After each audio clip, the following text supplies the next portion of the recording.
this roundtable discussion organized by ADF International, a faith-based organization protecting and promoting fundamental rights as much as the inherent dignity of all people.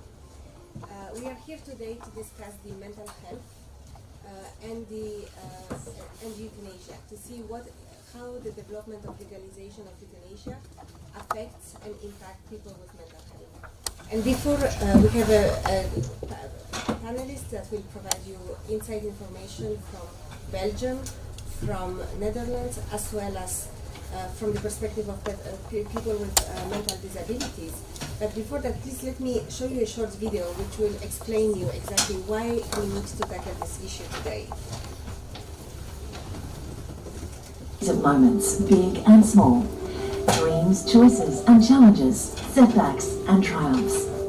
Each life is unique and has a unique impact on the community around it. Often we are faced with a choice about what will come next. For some, being elderly or experiencing sickness or suffering may affect their outlook on life. Euthanasia and physician-assisted suicide have been legalized in only a handful of countries, but there is increasing pressure to introduce these practices in Europe, the US and Latin America. While some people might claim that they are a compassionate response, a caring society helps vulnerable people to live, not to be killed. These laws also have far-reaching consequences for society. When they are passed, it starts a chain reaction with no logical stopping point. They open the path to abuses and expansions of the law. Wherever euthanasia has been legalized, there has been a steep increase in the number of cases. The list of reasons for euthanasia continues to grow. Declining mental health, child euthanasia, and people who are just tired of life are becoming its victims. The experience of legalized euthanasia shows that a slippery slope is unavoidable. A fair and just society must care for its most vulnerable because every individual has inherent dignity. Patients have modern care options that will alleviate their pain. True compassion means always providing good palliative care for the sick, the elderly, and the suffering. Join the growing community dedicated to restoring hope and laws that reverse the slippery slope and affirm dignity. So, as we saw in this short introductory video, once we have legislated and legalized euthanasia, what we consider at the beginning being a case for a handful number of people, really, like people in a very extreme state of health, develop into targeting healthy people, physically healthy people, people who suffer from depression, who are in the moments of their life under pressure where they would have committed a suicide, but because they know that they can turn to a doctor and ask them for a lethal injection, there will be a doctor who will provide that to them. Without taking the time to listen to their problem, without looking for a solution to find them support, to turn to their family, and really hand out a caring hand to this person.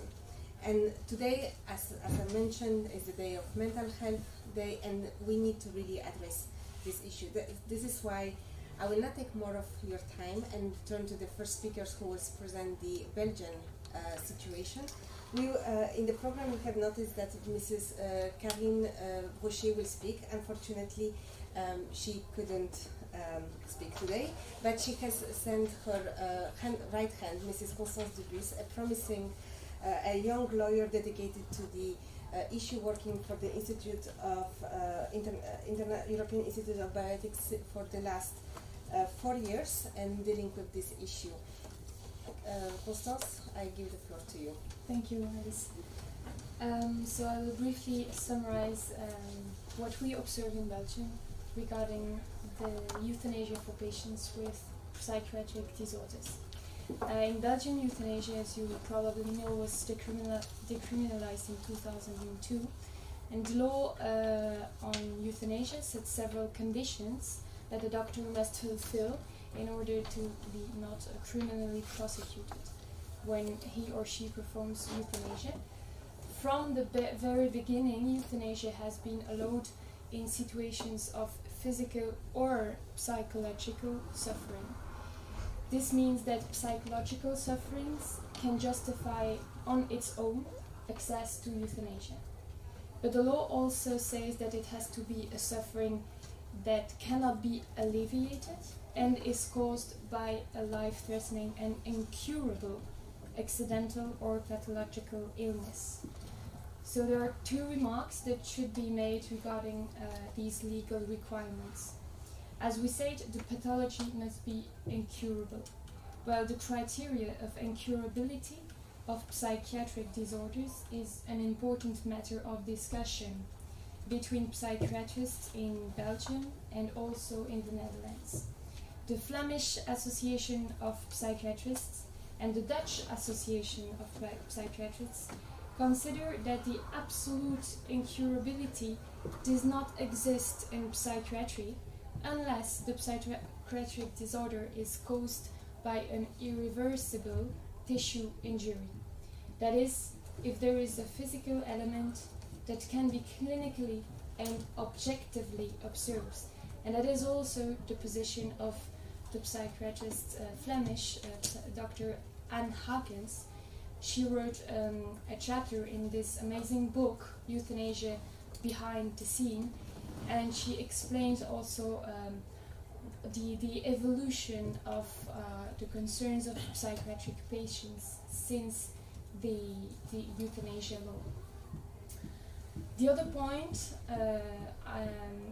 concerns the legal requirement that a patient is deemed to be in his or her right mind and therefore able to express his or her wishes. Moreover, says the law, the request must be voluntary, thoughtful, and on repeated basis. Well, the problem with patients suffering from psychiatric disorders is that, well, how can we make sure that those patients expressing a wish to die are really in their mind able to take reasonable and thoughtful decisions? Is their wish to end their life not rather a consequence, a symptom of the disorder?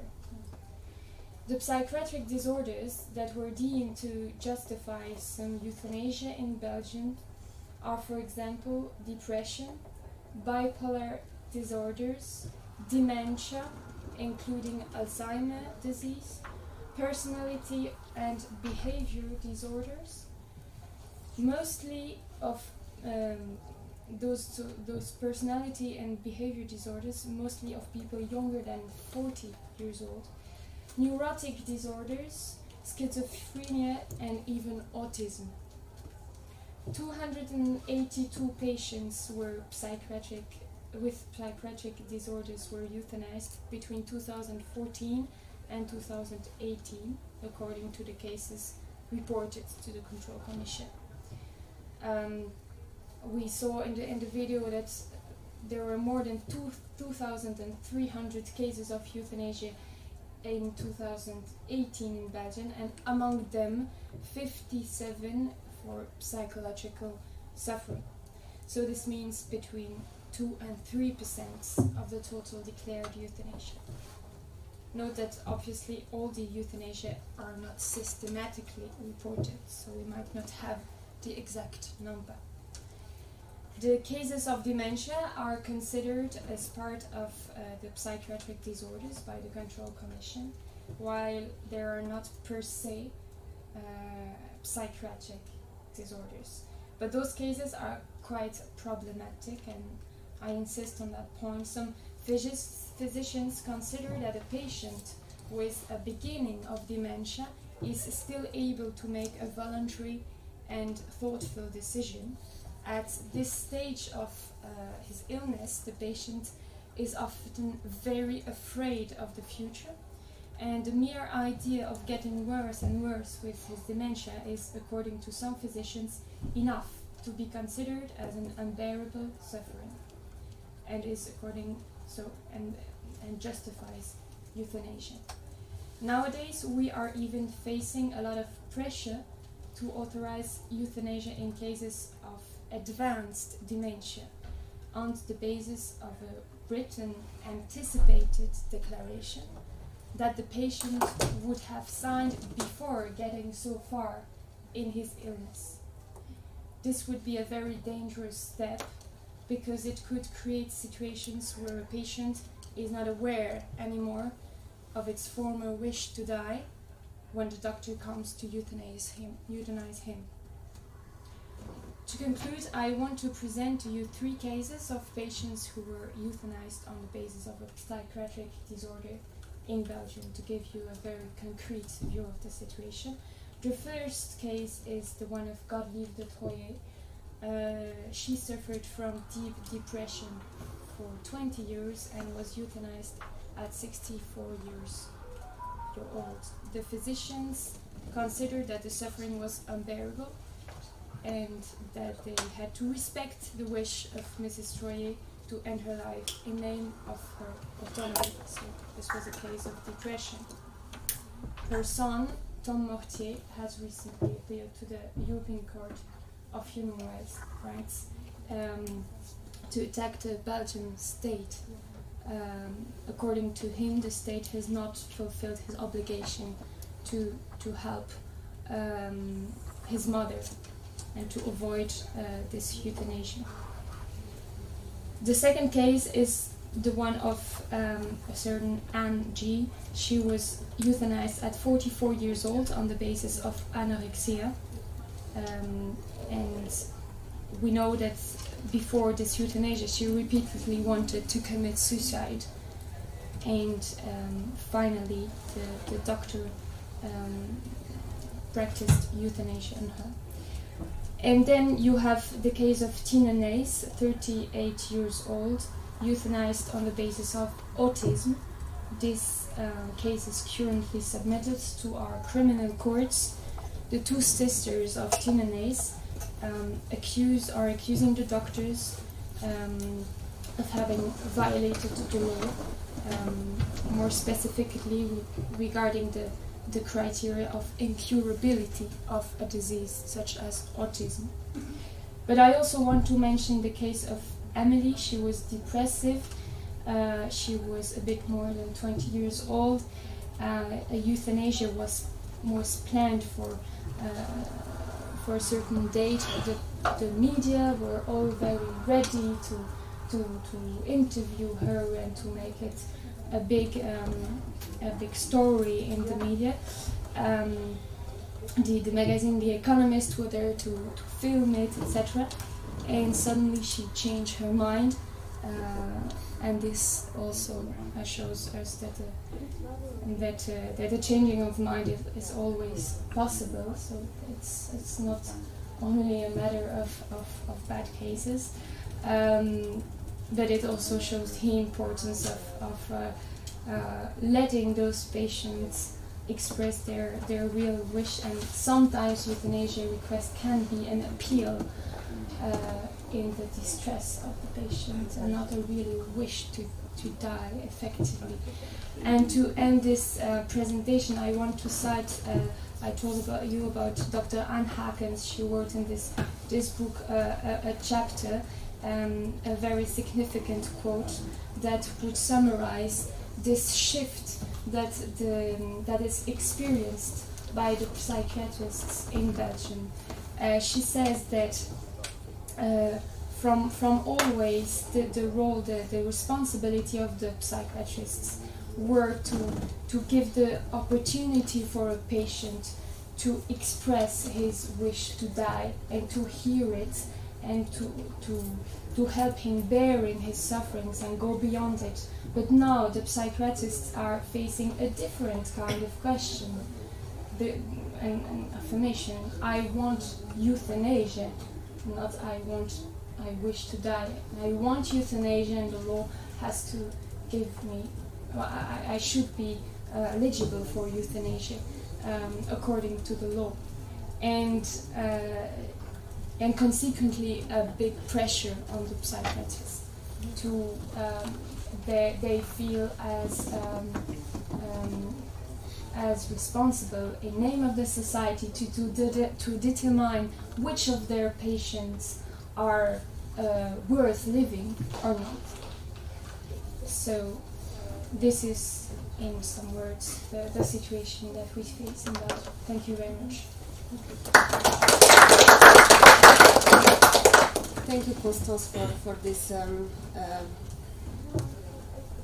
for taking the stake of what is happening in Belgium. I was in particular, struck by the example of this young lady who had anorexia and who tried to attempt suicide a few times. And when we think that every 40 seconds someone in the world commits suicide, and we spend so much energy to prevent it, but then in Belgium there is a doctor willing to just simply provide a lethal injection, it's just heartbreaking. But I think it also leads us to some reflection about, is it really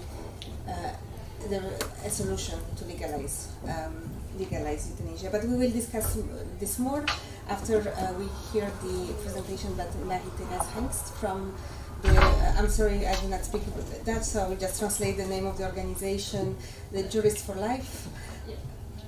Lawyers Association for Life. Lawyers Association for Life. Marie-Thérèse has been working on the issue since 2012. She is a board member of the organization. She has been also an editor in a magazine, Pro-Life magazine, and she will present us today with the, explain to us what is the situation in Netherlands, which legalized euthanasia also in 2002. Yes, I found your presentation very insightful, and it's very similar to the Dutch situation. So what I have prepared is to update you on a few important developments that actually occurs, I think, all in 1 month, in September or August. I'll just start with the first one. I think you all know about the judgment, about the case that, about the doctor who, the judge ruled that it was okay for her to kill a person with dementia. Was very much demented, but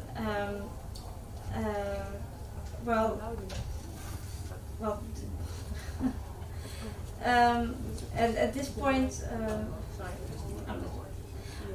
the thing with this case is that the prosecution started the case because it wanted to ask basically a legal question. And that was how doctors have to deal with people who are incapacitated and but can still communicate, and the law doesn't say anything about it. So that's why they started the case. And the judge said that in this case, the doctor did all that she could do, and she wasn't charged anymore, and but now the prosecution decided to go to the highest court and skip the appeal phase. So that's pretty special. It doesn't happen a lot, and because it was just want to have clarity on a number of or clarity about this legal question, how to deal with people who are in I'm in trouble with that word, I'm sorry. With people, who cannot communicate, who are incapacitated and can still communicate about their will and can still express their desire maybe to live. So we just have to wait and see what the highest court says about it. So that's kind of, we'll see what happens. The second thing that happened was that at this moment the government is conducting a research because it wants to see, want to know about the group of people that isn't sick but still wants to die, but is not ready to do so. A few years ago there was a commission who researched this group, or that's another question, but they had to see whether this group falls under the scope of the current Euthanasia Act, and they said that there wasn't. We don't need another act for this group of people. So now the government is looking into, okay, who are these people and how big is the group, and so the results of that are expected at the end of the year, but I heard that it will take a little bit longer. But at the same time, there is the Humanistic Association in the Netherlands, an organization that really wants people to be able to die when they're 75 or older, and they recently started a campaign. It's called The Good Death, and they want people to die from the age of 75, and there's a big political party that wants to make a law of this, and well, that's also still in progress, so we don't know how it ends, but it's still ongoing. And actually our president, she got an email from this humanistic, I don't know how to translate it, humanistic association, and it just says like, I wish you a good death, and they want people to die, and they themselves say that the age of 75 is arbitrary, but they just have to draw a line somewhere. Of course, you can wonder why it's 75. I know there are younger people that want to die as well, and so this is going on. I don't know how it will end. I don't know if the law will actually get there, but who knows. And the latest development, that was actually after the euthanasia case, turned out that there are a lot of petitions that want child euthanasia, and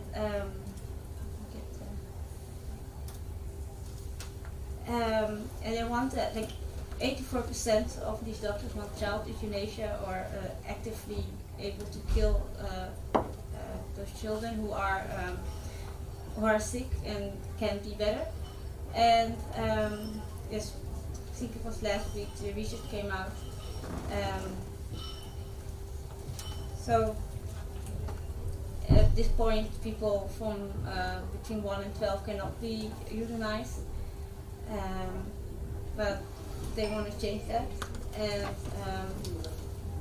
apparently a lot of doctors want it, so we're curious to see what happens. So yeah, those are actually the four biggest things that happens at this point, and they're pretty concrete, so I wanted to update you on these affairs.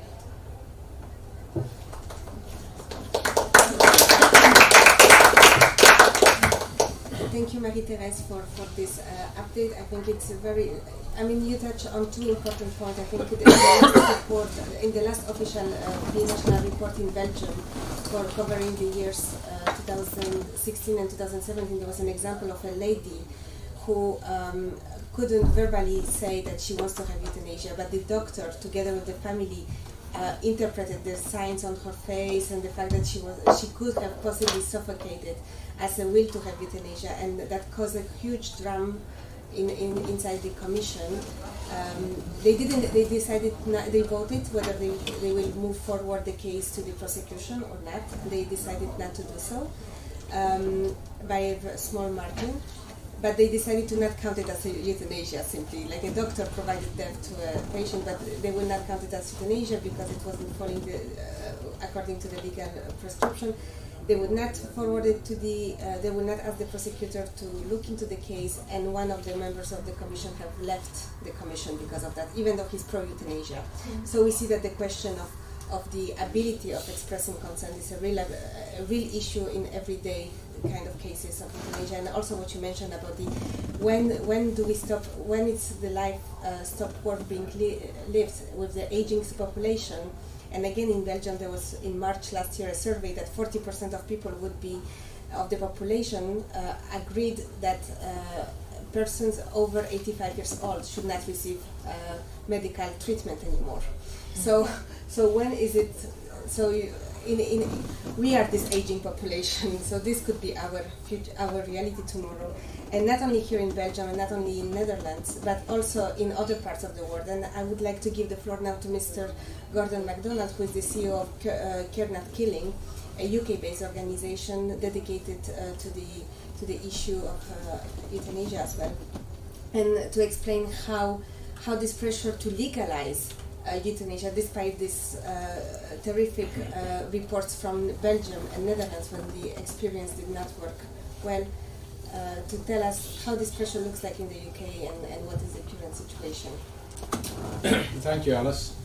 I have some literature which you could feel free to pick up afterwards. There are only 10 copies of each one, so you might want to share them or whatever, or fight over it. But there are 4 areas really where we see the pressure in the UK.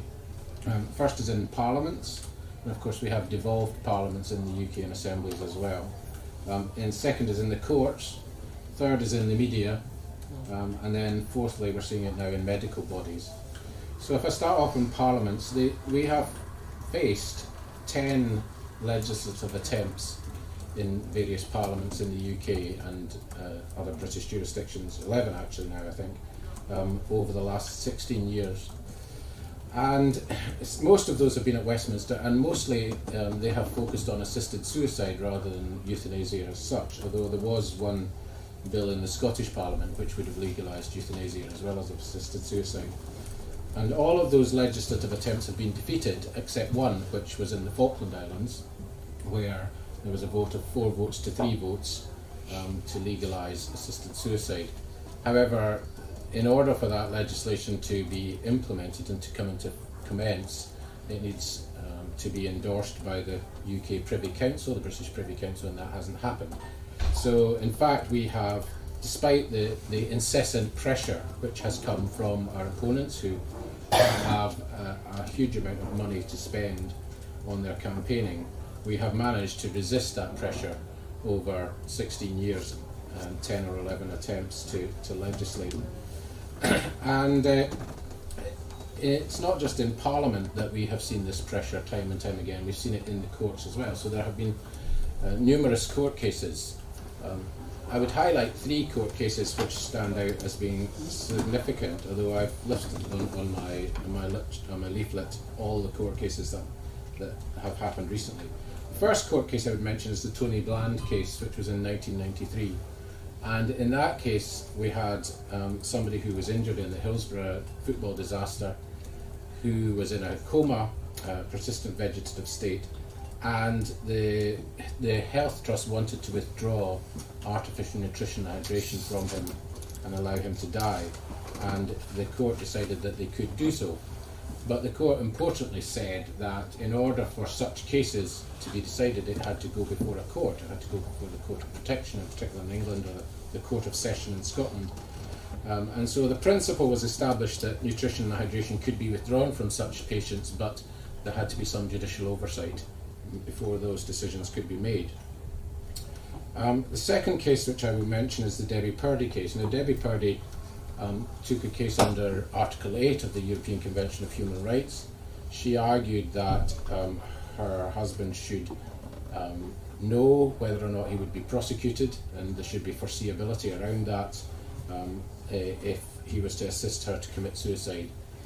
And the court in that case, the UK Supreme Court, ultimately ruled that that Article 8 was, which is the right to private and family life, was engaged, and that the government lawyer, the Director of Public Prosecution, should publish guidance as to in which circumstances prosecutions would take place.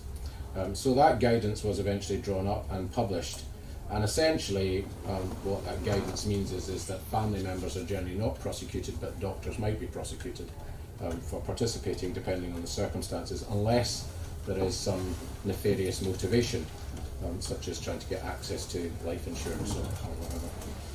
And then the third case I would highlight is in last year, the Y case, and I have a briefing about it there if people want to pick it up, where essentially the argument which was put before the court was that as withdrawal of artificial nutrition and hydration, as artificial nutrition and hydration is medical treatment like any other medical treatment, then it should be able to be withdrawn without having to go to court. So in other words, it was seeking to expand the Tony Bland judgment. And ultimately the Supreme Court ruled that was the case, that if the doctors, if the medical team and the family were in agreement, then there would be no need to go to court. And perhaps tellingly, the British Medical Association gave evidence in that case in which they quoted a figure of, I think, £120,000 being the cost of taking these cases to court, that covering 9 months care for the patient, and also legal costs of about £30,000. So the bulk of the cost was in the care of the patient. In any case, the outcome of that was that we now have a situation in the UK where if the medical team and the family are in agreement, then there is no need for any judicial decision making before artificial nutrition hydration is withdrawn. So that opens up the possibility of passive euthanasia without any parliamentary or judicial oversight in tens of thousands of cases, not just in relation to those in persistent vegetative state or minimally conscious state, but also in relation to stroke victims and others. We have a number of current threats. The Y judgment, which I've just mentioned, the government of Jersey has launched an inquiry into assisted suicide, and that may pave a way for a new bill. There have been indications of a new bill in the Scottish Parliament and possibly at Westminster, and some more court cases. And of course, all these cases of people going to Dignitas or court cases get extensive media coverage, and the BBC in particular gives wall-to-wall coverage, and that creates a culture and a climate whereby people think that this is a natural thing to do. And we tend to get fairly one-sided media coverage, very emotional media coverage. We rarely get any media coverage of the abuses that are happening in other jurisdictions, but we get lots of media coverage of people who've got terrible illnesses who want to go to Dignitas. And then the final area I want to mention is just the medical bodies, because what we have seen now in the UK is that the Royal College of Physicians earlier this year moved towards a position of neutrality. The process by which they reached that decision was quite questionable, not least the fact that they took a position that they would need to get 60% of their members voting to retain the current opposition in order to keep that position. And of course that was a supermajority which was difficult to achieve. In the end, I think about 49% or so voted to keep that they should oppose the legalisation of assisted suicide, and that was the largest group. But nevertheless, they moved to a position of neutrality. And those who favoured neutrality were the smallest group. About 25% of those who responded said they wanted neutrality. So in fact, the Royal College of Physicians has moved its position now, although there is potential legal action taking place and inquiries in relation to the process. But nevertheless, the position has changed to one of neutrality. And of course that is being rapidly followed by other medical bodies. So the Royal College of General Practitioners have announced that they're going to poll their members on whether they should move to a position of neutrality, and the British Medical Association is also polling its members on whether it should move to a position of neutrality. So the danger is that we will see the key medical bodies adopting a position of neutrality, and once they do that, then the politicians will be told, well, these medical bodies are no longer opposed, they're neutral, and that will open up the way for many politicians who would perhaps not have firm views on either side of the debate to come down in favour of supporting a change in the law. So there are huge challenges, and we have to constantly respond to each of these challenges in the UK. If you want to see the figures in terms of the way the Royal College of Physicians polled, then you can see them on the sheet. I'll not go through the details, but the key conclusions that come out of that are that there's been a largely incremental shift in the views of abortion. It's not been a huge shift. So there has been there was a slight fall away in terms of what the view on what the Royal College of Physicians' position should be by about 1%. But it wasn't a huge drop. So it's a very small change in terms of opposition. Where there has been the most significant changes, people who were previously neutral or undecided have now shifted over to being in favour of legalising assisted suicide. But still we're in a situation where the largest group of doctors think that the medical bodies should be opposed, and indeed a majority of members of the Royal College of Physicians are personally opposed and would not want to participate. It sits at about 55% currently. So there's been an incremental shift. The largest group of doctors are personally opposed. In fact, a majority are personally opposed. Most of the increase has come from those who were previously undecided or neutral. And surveys of medical bodies often coincide with new attempts to change the law, and that's what we expect will happen within the next year or two. We will see new bills, probably at both Westminster and certainly in the Scottish Parliament, where there are a group of MSPs who plan to bring a bill after the next Scottish parliamentary election. And the reason they don't want to bring it now is because they know they don't have the numbers within Parliament to win at the moment, but they hope that with a new Parliament after 2021 that they will be able to persuade enough MSPs, a majority of MSPs, to back their proposal for assisted suicide.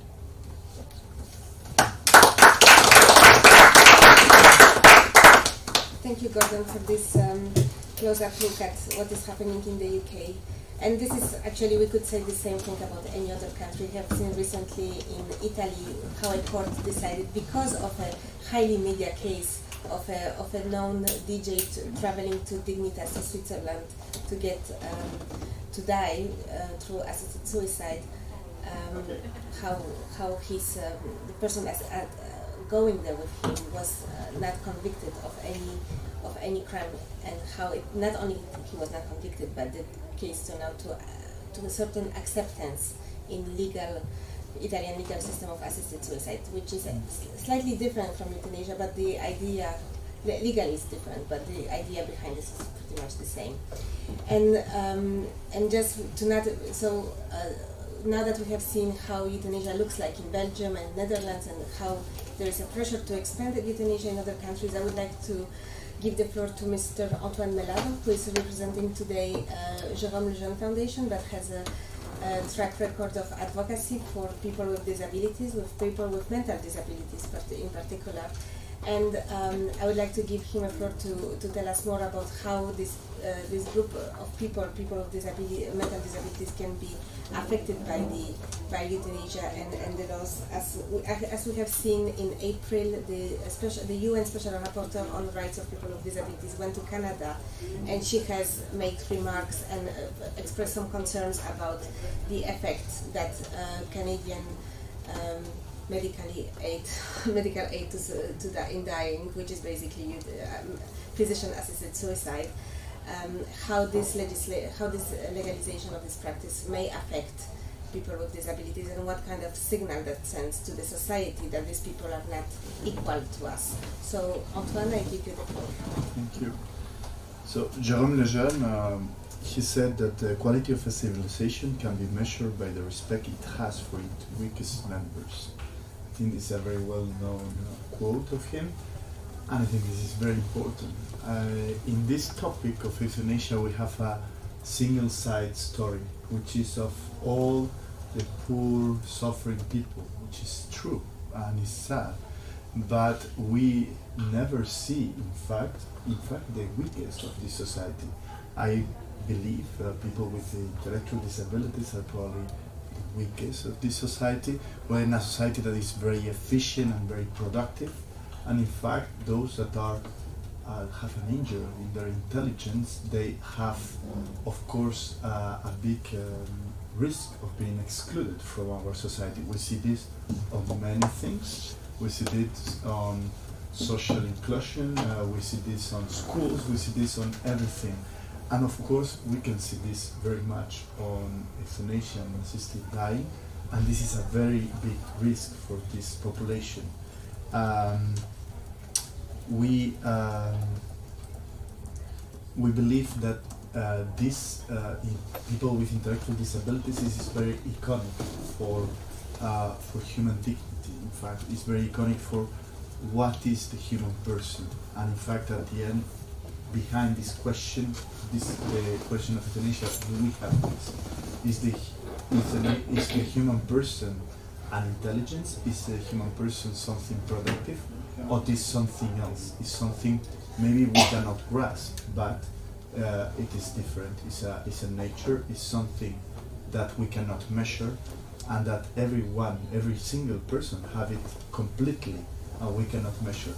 Because if we say that this is an intelligence, then of course we can say that there is people with less intelligence are less human, also among us, not only with people with intellectual disabilities, which is very, very weird. Where are we drawing the line? I think people with intellectual disabilities draw us to the basics, saying this is what human life is about. It's about taking care of each other and caring for each person.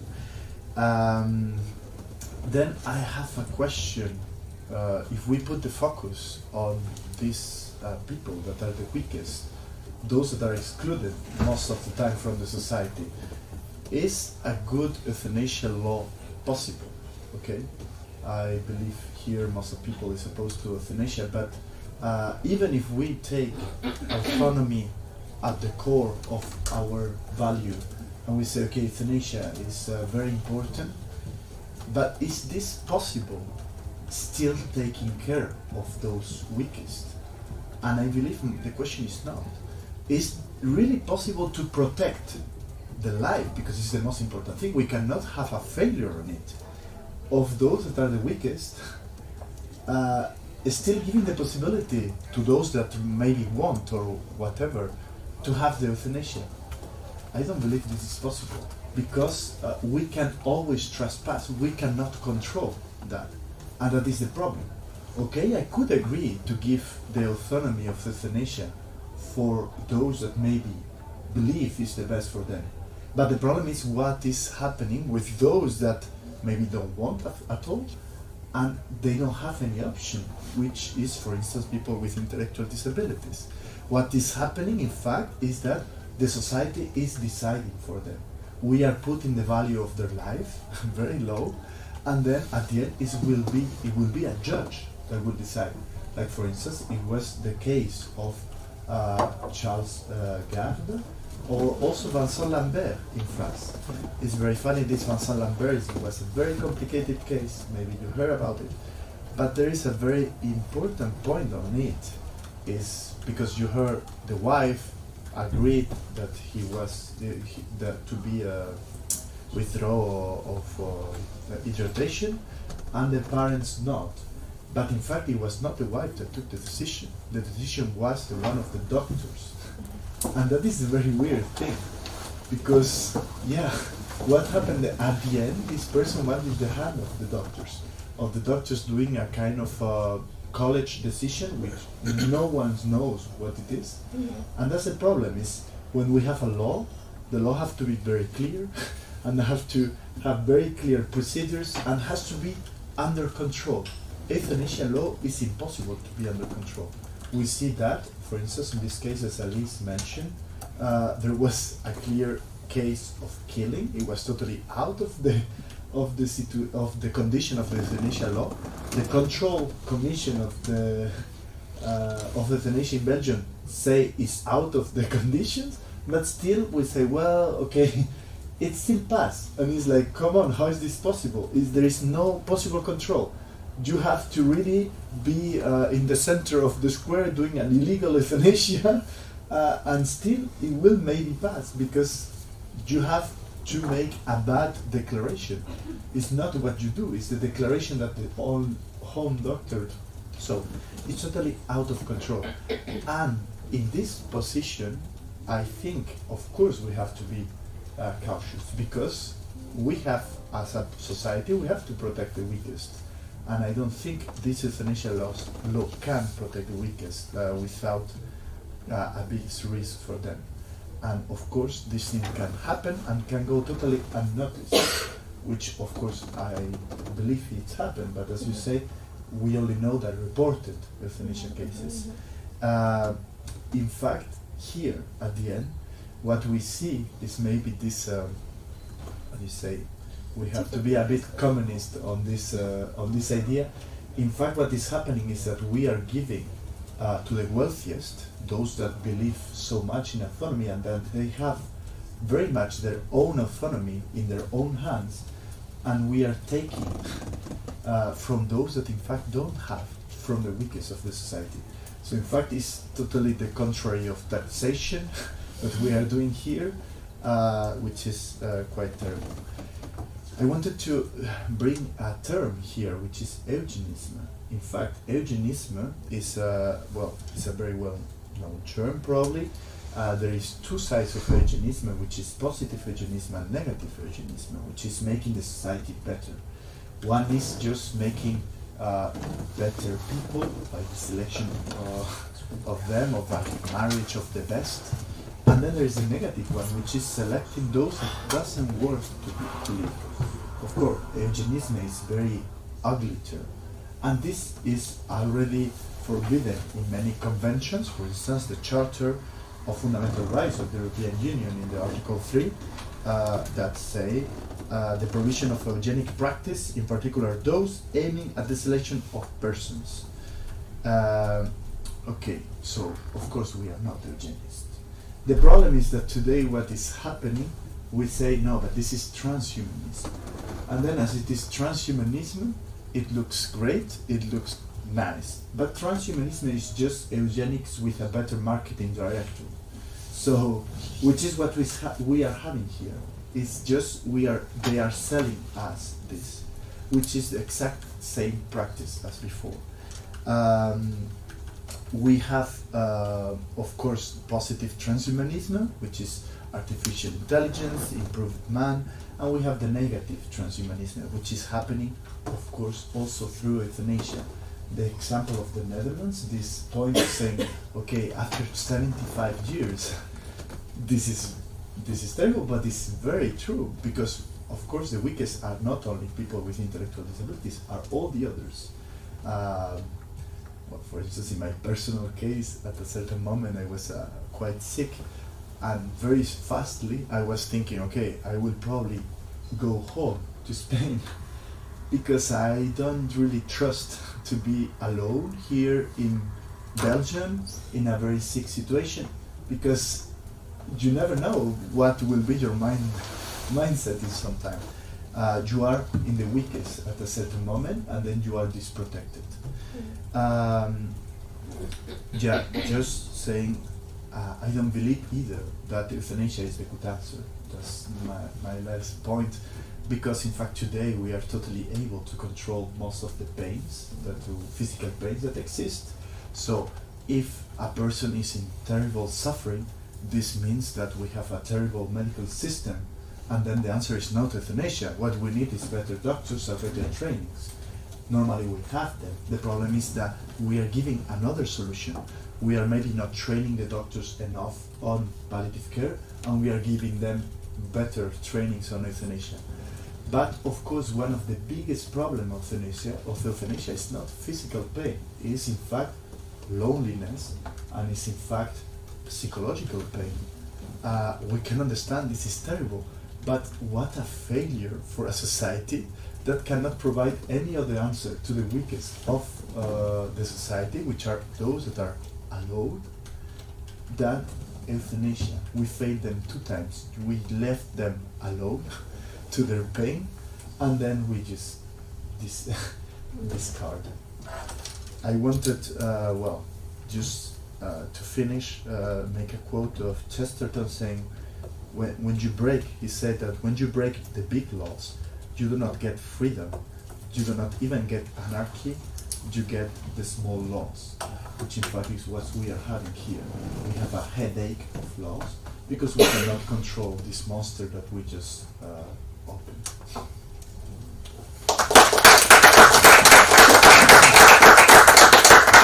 Thank you, Antoine.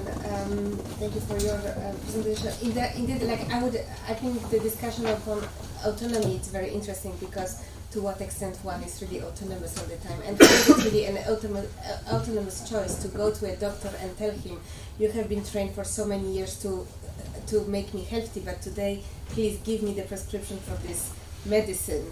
And as Constance was mentioning, citing in the book, there's more, the testimony of a psychiatrist, there's more and more patients coming and not asking, please help me to alleviate my pain and find a way out of it, but just please help me die in Belgium. And this is really sad. But let me now turn to our last speaker. Again, Constance mentioned one of the cases, the case of Mrs. Gordieva de Troyes, who unfortunately was euthanized because of her depression by an oncologist. And her son has engaged in numerous battles, and now his case is before the European Court of Human Rights. And we have among us the lawyer who represents him before the European Court of Human Rights, which is Mr. Robert Clark, the Director of European Advocacy at ADF International. Robert, I leave you. Thank you. Leave the floor.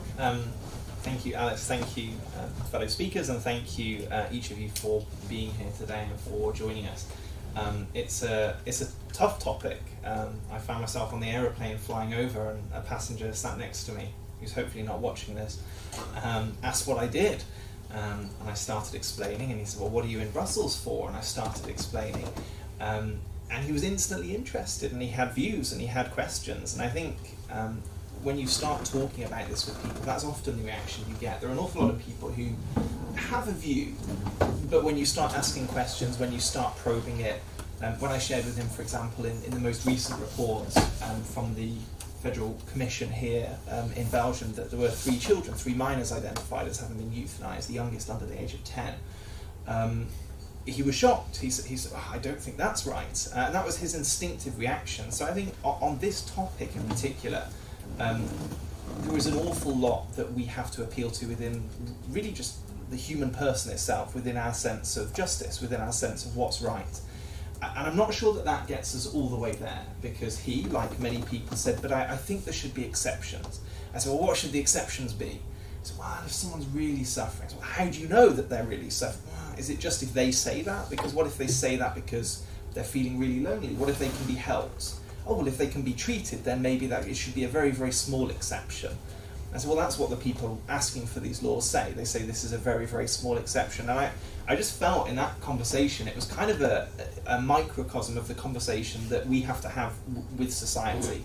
And we have to ask the question, as Anton so very clearly put, what kind of society do we want to be?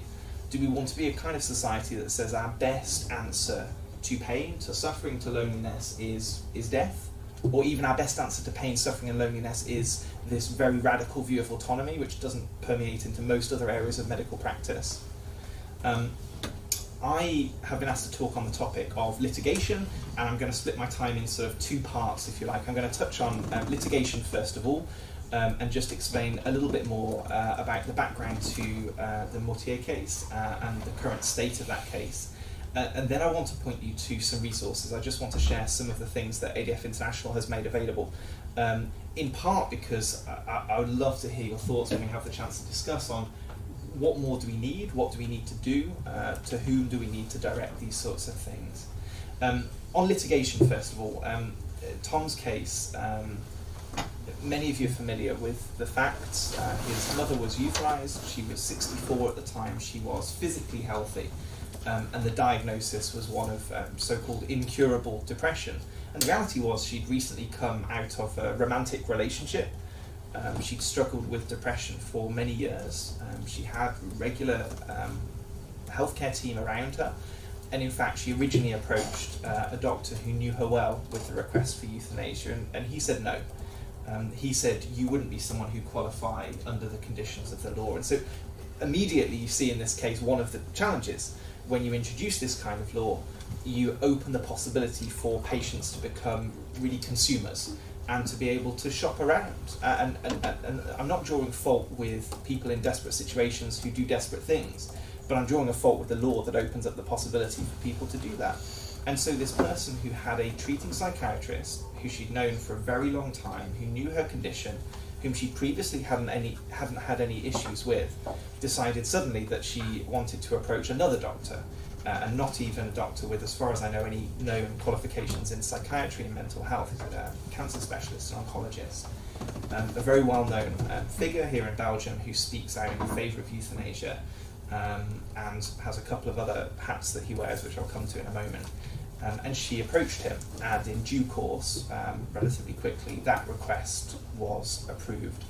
Tom found out about it the day after she was euthanized, when the hospital called his family home to inform the family and to ask them to come and make the arrangements.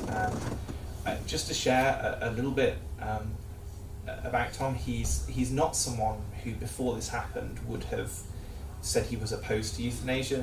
He says if you'd have asked him, and he doesn't remember anyone ever asking him, if you'd have asked him, he probably would have said, yeah, I'm not too sure, I've not thought about that a lot, that's not something that affects me.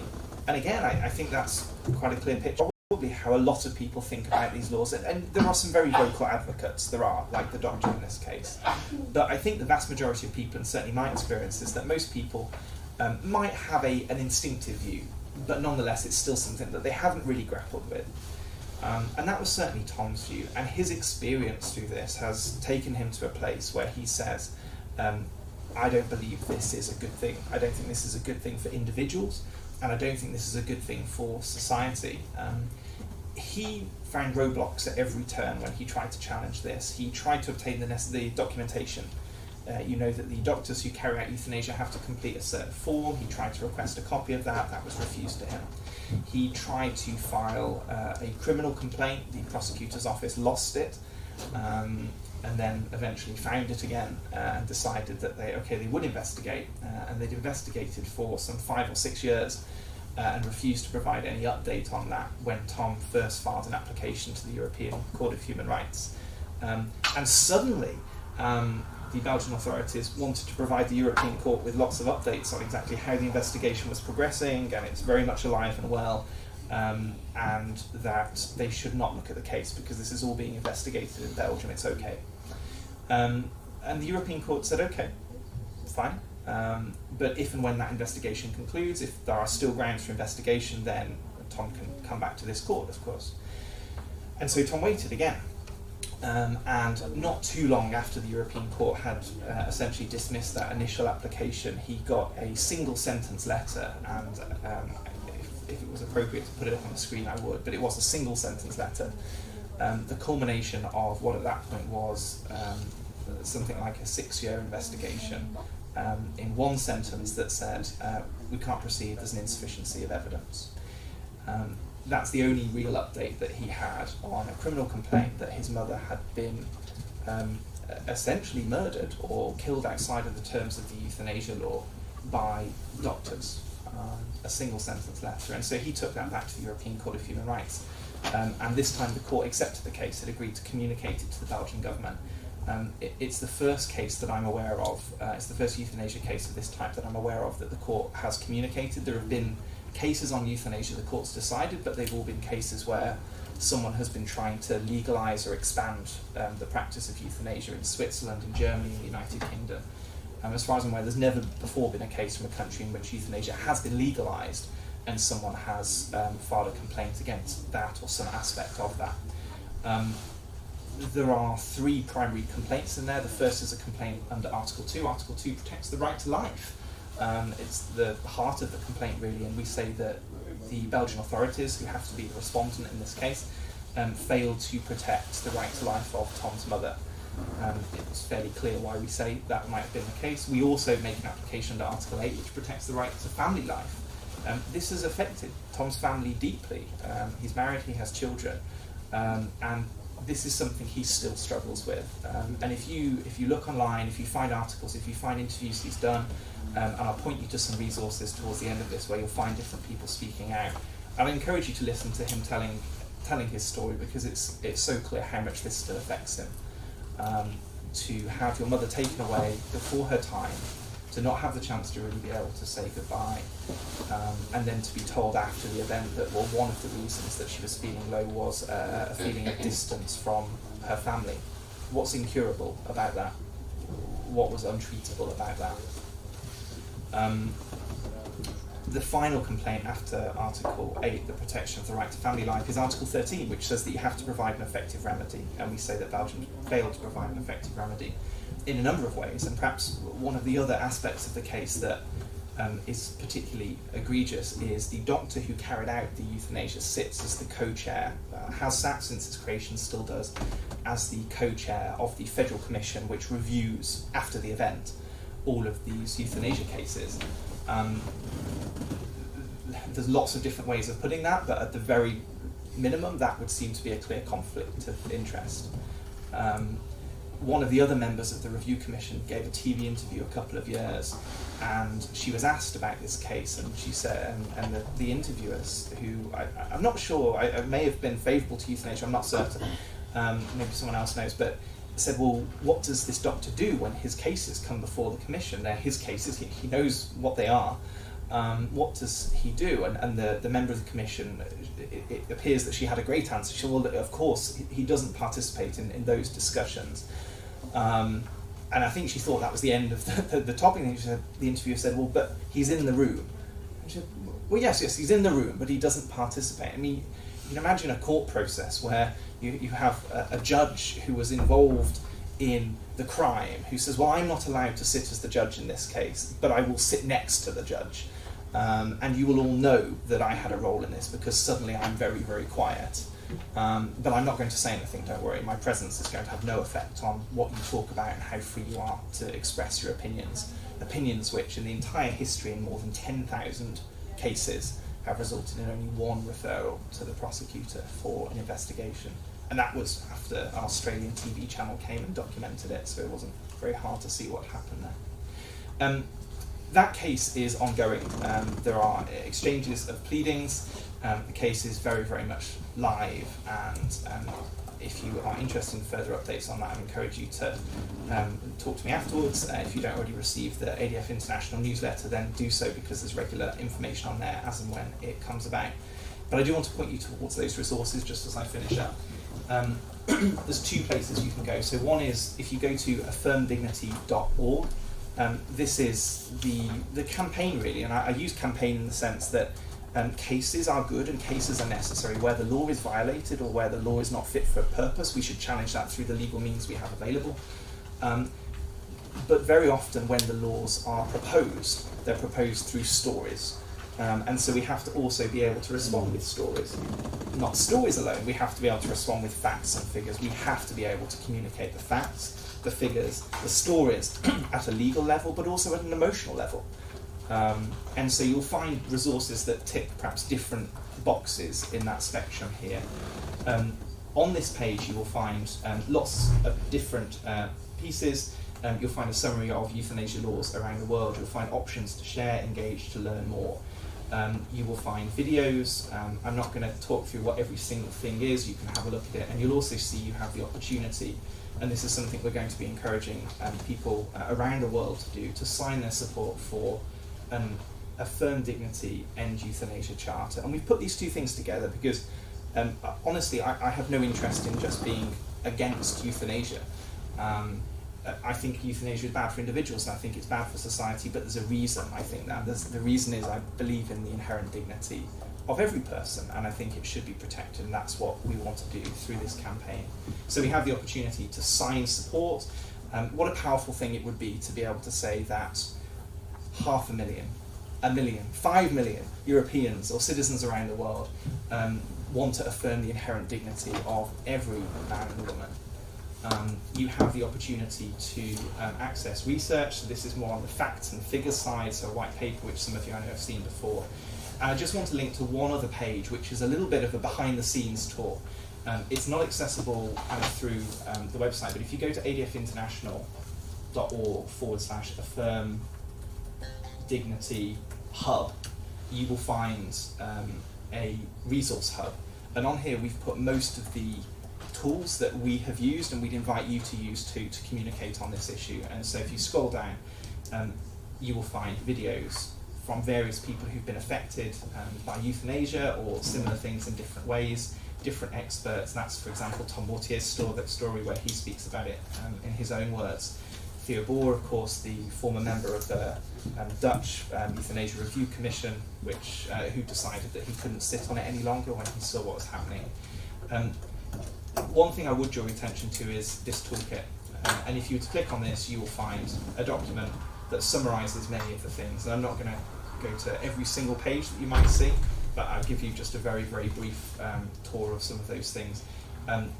You come from very different places, I appreciate that. There are those of you who are involved in politics, in policy, there will be people who would watch along who are engaged in media, in lawmaking, and there are people who talk to their families about this issue, and there are people who just sit on planes and talk about euthanasia with the poor passenger that happened to sit next to them that day. But what you'll find in here is really a toolkit that provides lots of different resources. You always have the possibility to link to the original images and so on.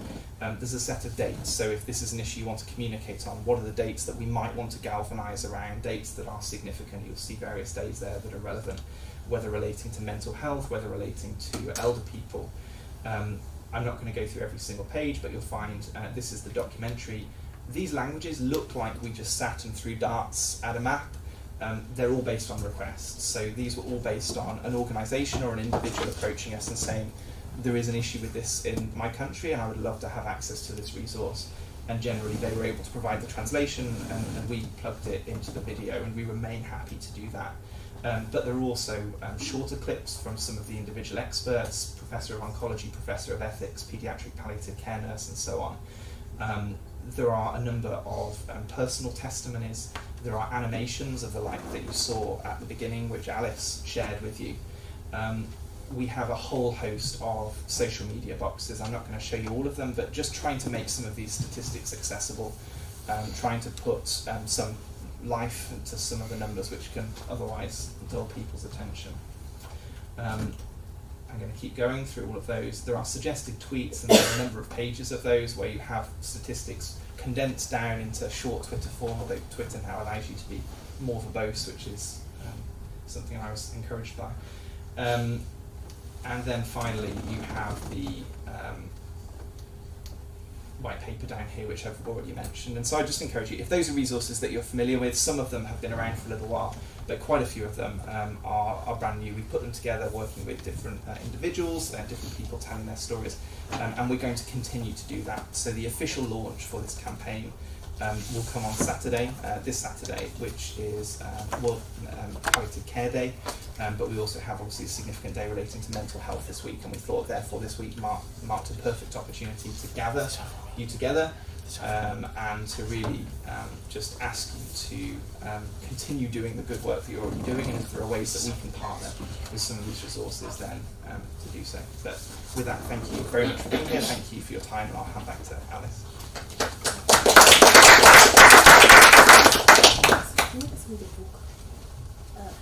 I just wanted to underline on what Rob has mentioned. I think what is the most important is that the cause of taking seriously not only people with mental health issues, but also like the most vulnerable in our society, who might be on the first line of such legislation as euthanasia or assisted suicide, who often are passed because of a movement story. I mean, we are all, we don't like suffering. No one likes suffering. Everybody wants to help another person, but we consider that intentional killing, making doctors able, or any other person able to kill someone else, to alleviate the suffering, is not the way.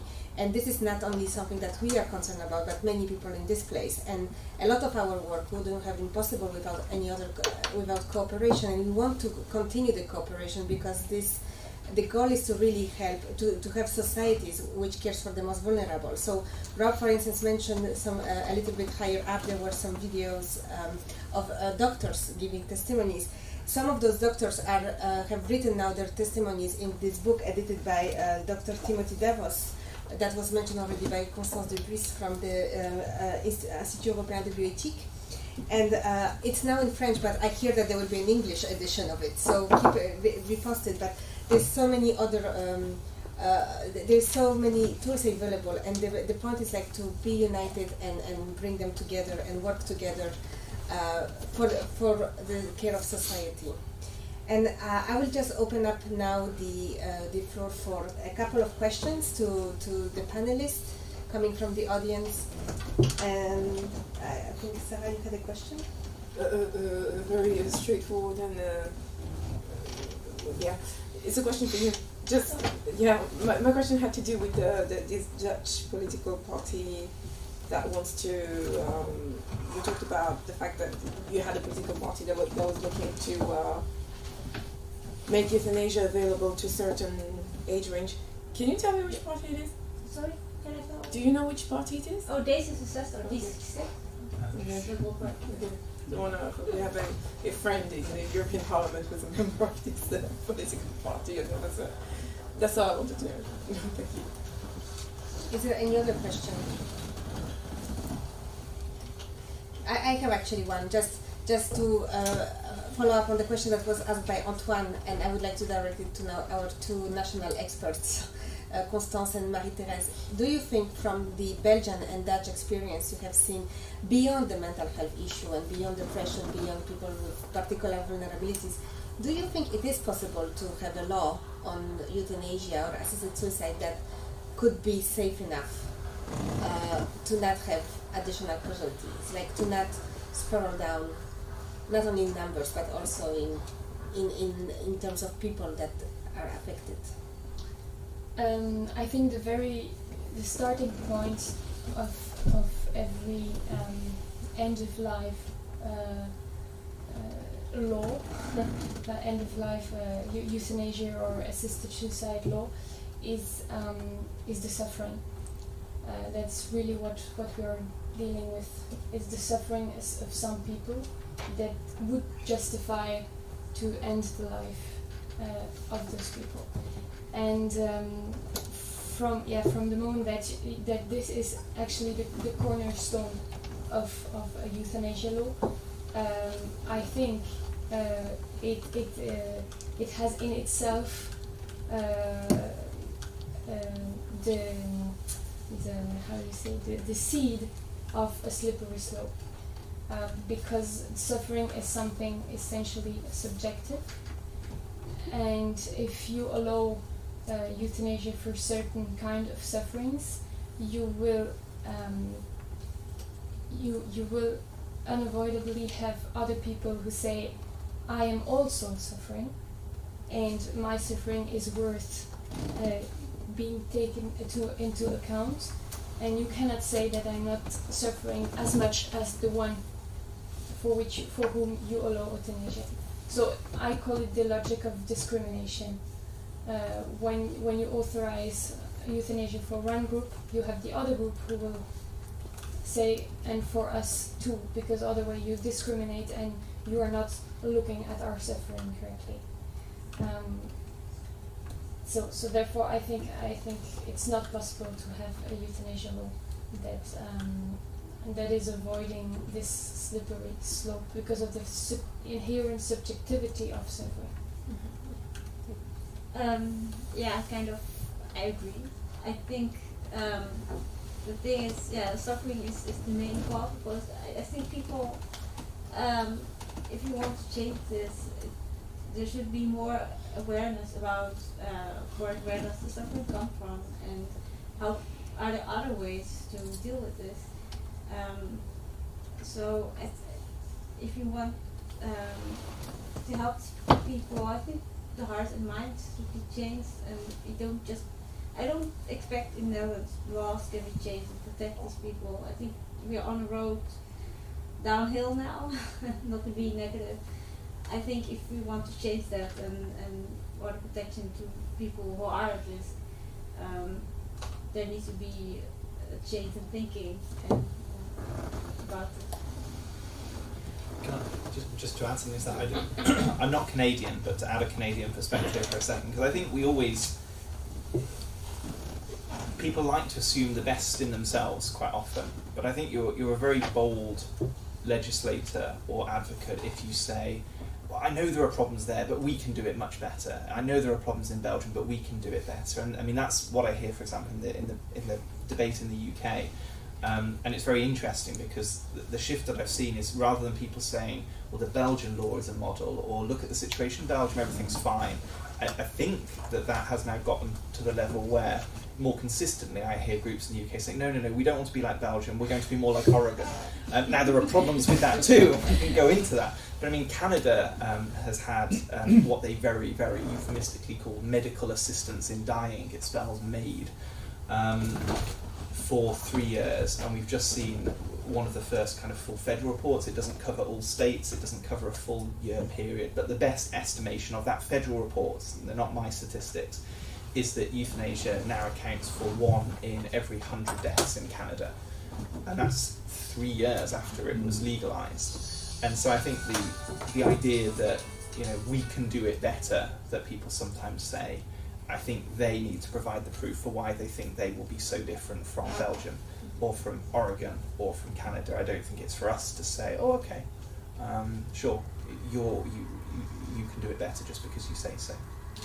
And also, in relation to that, so in Oregon, there was a study in 2009 in the Genzina study that showed that 1 in 6 patients were depressed, and there is very little psychiatric or psychological assessment prior to people being given assistance with suicide behaviour. So I think, you know, even if you take what our opponents propose as the model to follow, because it's got the least number of horror stories coming out of it. Even in that jurisdiction, you see a failure to really address the psychological and psychiatric issues. If I see that there is more hands up going, but unfortunately I have to end for now the web streaming, because a light lunch will be served, and we'll continue maybe any type of discussion over sandwiches and coffee. And I hope that we are looking forward to organize a bigger event towards the beginning of next year, with more people at the table, with more discussion, more expertise. And I really hope that we will see all of you there in different capacities. And until then, I thank you so much for joining us in, especially people online. And I look forward for the next opportunity. Thank you.